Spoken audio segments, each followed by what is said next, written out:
weekly segment that we call Financial Literacy for Business.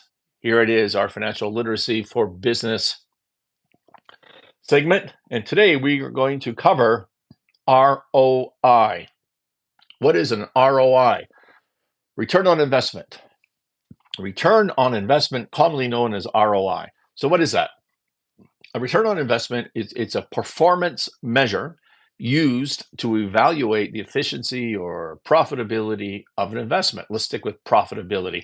We talked earlier on this live stream about what investors are looking for, how they get into a deal, how they get out of a deal, how much money they make in between, and how safe they are. Well, your ROI is how much money you make in between. It is simply put your return, your profit on the investment expressed as a percentage. That simple. So it's a versatile metric. It's applied to lots of different things in business and in finance. You're talking to your bank, you're talking to your investors, you're talking to, you want to make, with your customers or suppliers, you want to make capital equipment investments. Hey, I got to buy this machine. It costs $1 million, but the ROI on it is X percent. You want to have that sort of functional language literacy for business handy in your mind. So the ROI formula is pretty simple. Is you take your net profit from an investment and you divide it by the cost of your investment times 100 to make it into a percentage. So your profit divided by your cost times 100. Here's a quick breakdown. So if you, for example, invested $1,000 into, let's say, a marketing project, okay, so you're going to do $1,000 ad spend on Instagram or Facebook or what have you, and you make $200 profit from that, meaning you got your $1,000 back, and you got an extra $200. Okay, so that's a $200 profit. $200 doesn't mean that you spent 1,000, invested 1,000, and only got 200. That would be a loss. No, you got 1,200 back and profited 200. Make sense? So your profit of 200 divided by your investment 1,000, you end up with 20%, and that is a ROI. It is your profit divided by your investment. 20% ROI, and the importance of it is a lot. It's made in it's really useful in decision making. You can help. It helps businesses compare the profitability of multiple investments or projects, aiding in better decision making. So let's say someone related to your business comes to you and says, "Okay, we've got $100,000. We can invest it into marketing. We can invest it into efficiencies in operations. We can invest it into bonuses for the management team. What do we do with this money?" This is called capital allocation. Well, one way to answer that question is to try to figure out the ROI on each of those options and see which one is better. What is the ROI, right? And that gives you a way to make decisions. And you could even throw in there a concept we'll talk about more in the future called a hurdle rate.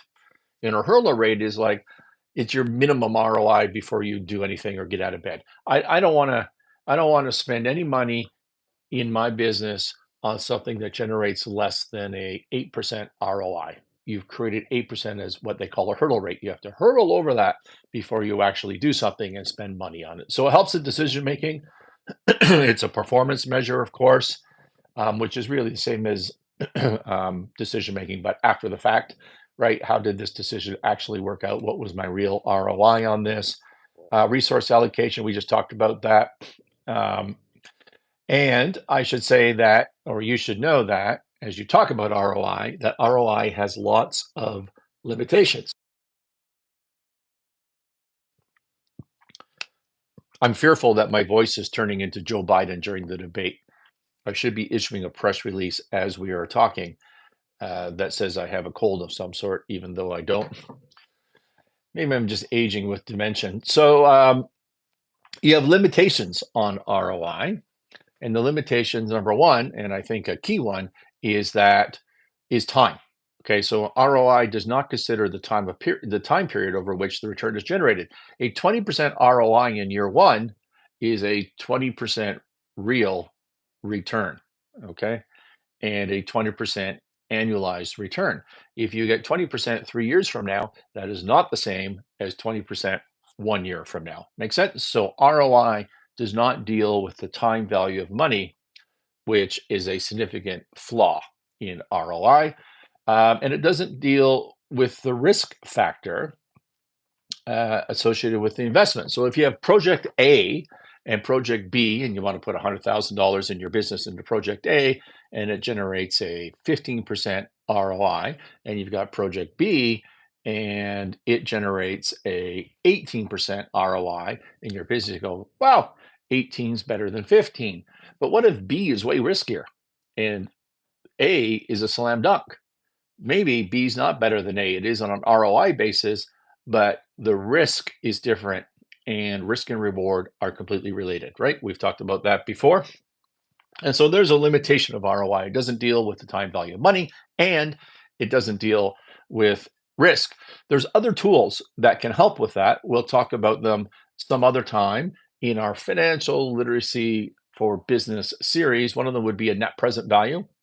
That is a financial tool that really is similar to ROI mathematically, but it also incorporates the time value of money. This idea that if you get your return 2 or 3 years from now, that's different from your return today. IRR, internal rate of return, is another way to think about that. That's something that provides a discount rate at which the net present value, comes back to zero. So it's an indirect way to end up at the same thing, and we'll talk about that later. Payback periods is something that is related to this concept of, well, if I have to spend $100,000 on a marketing campaign or efficiencies in operations, a new machine, or management bonuses to try and motivate certain behaviors, what is the payback period? Well, I get my $100,000 back from the operating efficiencies in 3 years, but the marketing campaign, I get my money back in 1 year. So you can think about it that way instead. Those are all different definitions. The point of the financial literacy for business segment is to give you the language, the lingo required to talk to stakeholders, investors, capital markets, your banks, right? To give you the language. So I'm just doing one at a time. And today is ROI.